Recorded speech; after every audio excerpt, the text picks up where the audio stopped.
शिल्लक राहिलेली चपाती तेलामध्ये टाकून अशी चमचमीत रेसिपी एकदा बनवाल तर 2च काय 10 चपातीसुद्धा अगदी 5 मिनिटांमध्ये फस्त होतील। तर त्यासाठी इथे मी 2 चपाती घेतलेले आहेत। तर या चपात्या आपल्याला कट करून घ्यायच्या आहेत। तर आता ह्या एकमेकांवर ठेवून द्यायच्या आणि चाकूच्या साहाय्याने व्हिडिओमध्ये दाखवल्या पद्धतीने आपल्याला या कट करून घ्यायच्या आहेत। हे पहा अशा पद्धतीने म्हणजे दोन्ही चपात्या एकदम आपल्या कट केल्या जातील।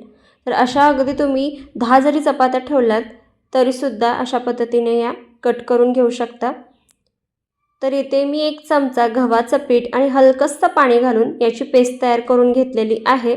तर ती कशासाठी हे मी पुढे सांगणारच आहे। त्यानंतर आता हे जे चपातीचे कट करून घेतलेले भाग आहेत तर हे पहा अशा पद्धतीने आपल्याला याचे रोल करून घ्यायचे आहेत। एक अख्खा रोल तुम्ही अशा पद्धतीने बनवून घेऊ शकता किंवा मधून कट करून याचे तुम्ही 2 रोलसुद्धा तयार करून घेऊ शकता। तर आता हे जे शेवटी आहे हे आपल्याला यावर लावून घ्यायचं आहे।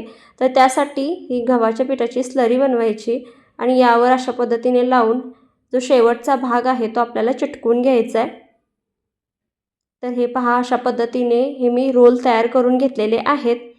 त्यानंतर नेक्स्ट स्टेपमध्ये तेल चांगलं गरम करून घ्यायचं आणि छान असं आपल्याला गोल्डन ब्राउन होईपर्यंत हे रोल तळून घ्यायचे आहेत।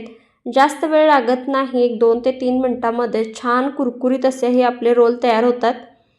तर हे पहा अशा पद्धतीने छान तळून घ्यायचे आहेत। गोल्डन ब्राउन होईपर्यंत आता हे आपण तळून घेऊयात। तुम्ही जर या चॅनलवर नवीन असाल तर अशाच नवनवीन रेसिपींसाठी चॅनलला पटकन सबस्क्राईब करा, बाजूच्या बेल आयकॉनवर प्रेस करा म्हणजे येणाऱ्या नवनवीन रेसिपींचं नोटिफिकेशन सगळ्यात आधी तुम्हाला मिळेल। रेसिपी जर आवडत असतील तर लाईक करायला विसरू नका। तसेच तुम्ही हा व्हिडिओ कोणत्या भागातून पाहत आहात ते तुम्ही कमेंट करून देखील सांगू शकता। तर हे पहा छान असे गोल्डन ब्राउन होईपर्यंत तळून घेतलेले आहेत, छान कुरकुरीत असे आपले हे तयार होतात।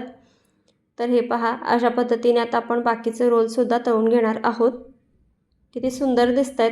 नुसतेच तुम्ही असे हे खाऊ शकता किंवा आता पुढील जी प्रक्रिया आपण करणार आहे त्या पद्धतीने देखील तुम्ही हे बनवून खाऊ शकता। तर आता नेक्स्ट स्टेपमध्ये सगळे रोल तळून झाल्यानंतर त्यातील तेल काढून घ्यायचं आणि 1 चमचाभर तेल यामध्ये ठेवून द्यायचं आहे। हलकसं तेल तापवून घ्यायचं, यामध्ये 2 चमचे टमॅटो सॉस आणि 1 पाव चमचा सोया सॉस घालायचा आहे। त्यानंतर कांदा घातलेला आहे, कांदा हलकासा अर्ध कच्चा लागतो त्यामुळे मी नंतर घातलेला आहे आणि हिरवी मिरची। वाटल्यास आणखीन काही भाज्या म्हणजे कोबी किंवा शिमला मिर्च ॲड करायची असेल तर तीसुद्धा तुम्ही यामध्ये ॲड करू शकता। त्यानंतर मेयोनीज घातलेला आहे यावर आणि आता आपल्याला हे चांगलं असं मिक्स करून घ्यायचं आहे। अगदी किंचित हलकसं मीठ घालायचं। 1 मिनिटभर आपल्याला हे तेलावर परतून घ्यायचं आहे। हलकसं त्यानंतर यामध्ये पाणी घालायचं आहे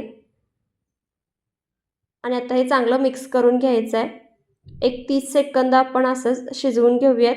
लगेचच यामध्ये जे रोल आपण तळून घेतलेले आहेत ते टाकून द्यायचे आहेत। हे रोल नुसतेसुद्धा खायला अप्रतिम लागतात, पण अशा पद्धतीने करून दिलेत तर अगदी 2 मिनिटांमध्ये हे फस्त होतील। वरून थोडंसं तीळ घालते म्हणजे दिसायला आणखीनच सुंदर दिसेल।